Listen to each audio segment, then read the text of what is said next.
Hello, amazing teachers. Jay Fulmer here for some helps with lesson number 40. Now, this is a great lesson.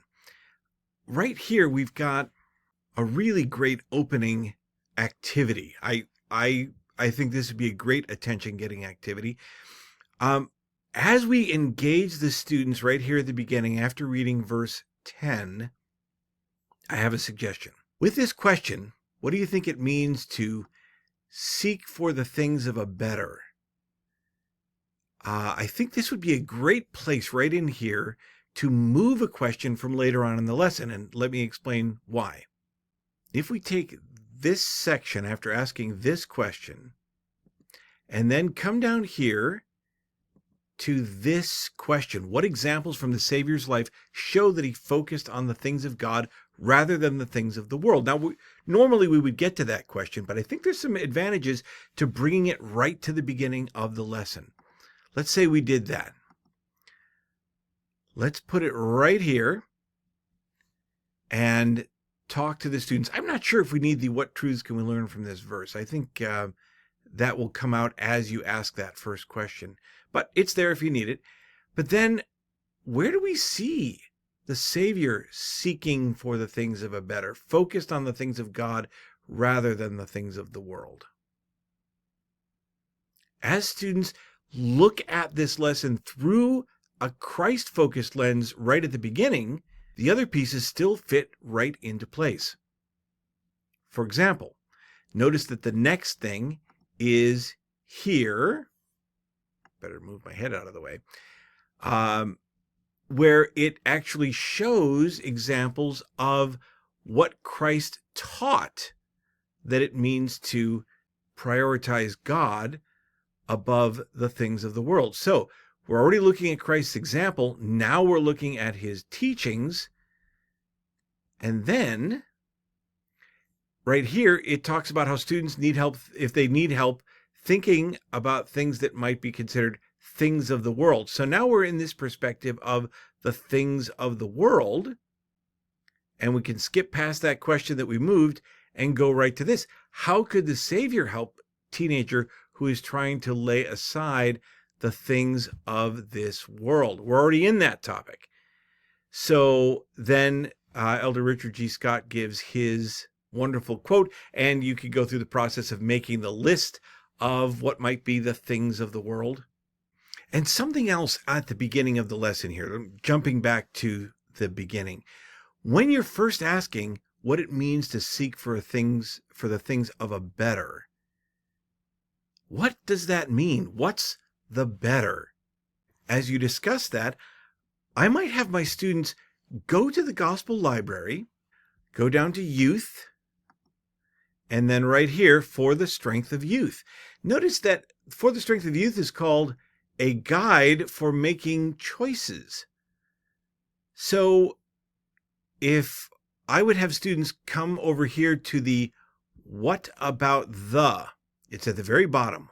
What about, well, it's not the, what about question mark. When you click that, there is a whole list of topics here that students could look at. And if they clicked on, they could find information about prioritizing the things of God. But what I would do is just introduce them and have them look through this list right at the beginning, not spend time on it just yet.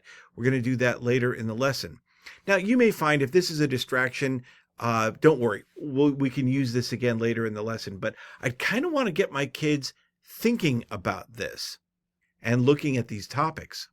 Then, of course, we'll introduce the Savior's example.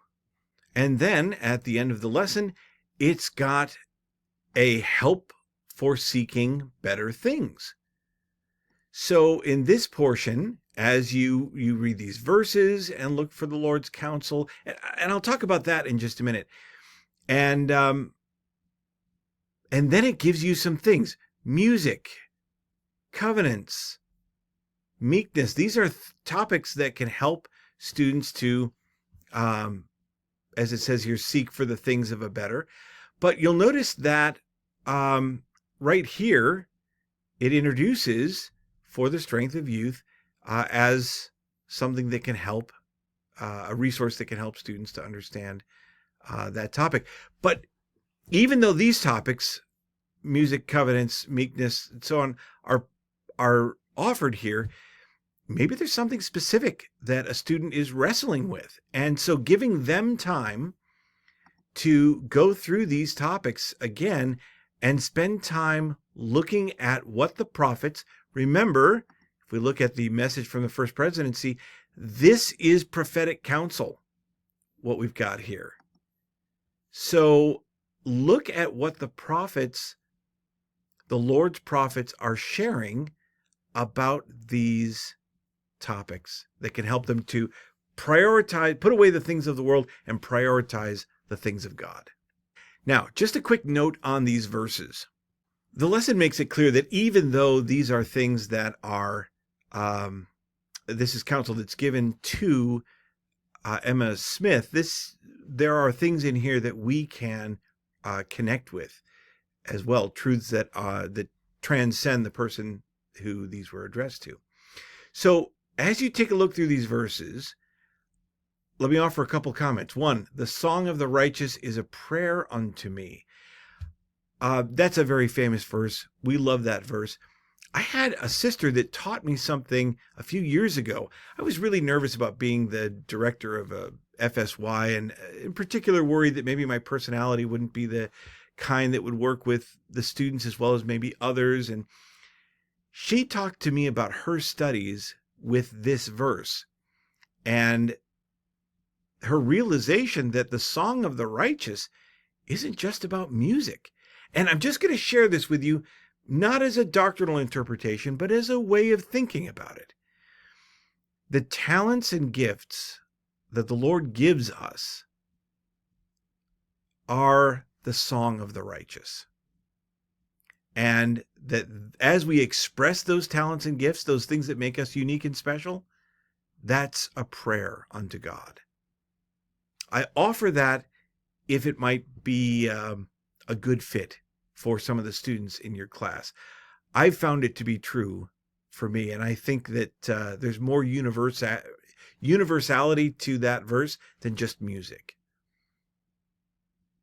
So again, we're talking about covenants here. We've got meekness. This one is doesn't have to be this specific. Let thy soul delight in thy husband. In other words, especially as we're talking about meekness and pride, let your soul, if our students aren't married, so let your soul delight in others and the glory which shall come upon them. Do we celebrate with others when good things happen to them, when the glory of the Lord shines on them? Look to others. And it fits right in with these, with all of these principles that are being taught here. Well, that's what I've got for you. I hope that you'll find these to be really helpful resources as you play around. Again, the lesson may be perfect the way it is for your students, but if any of these suggestions might help you to adapt the lesson in a way that would help your particular classroom, I offer it in that spirit. May you have a great lesson, and may the Lord bless you with these such important doctrines and principles to help our students come closer to Jesus Christ.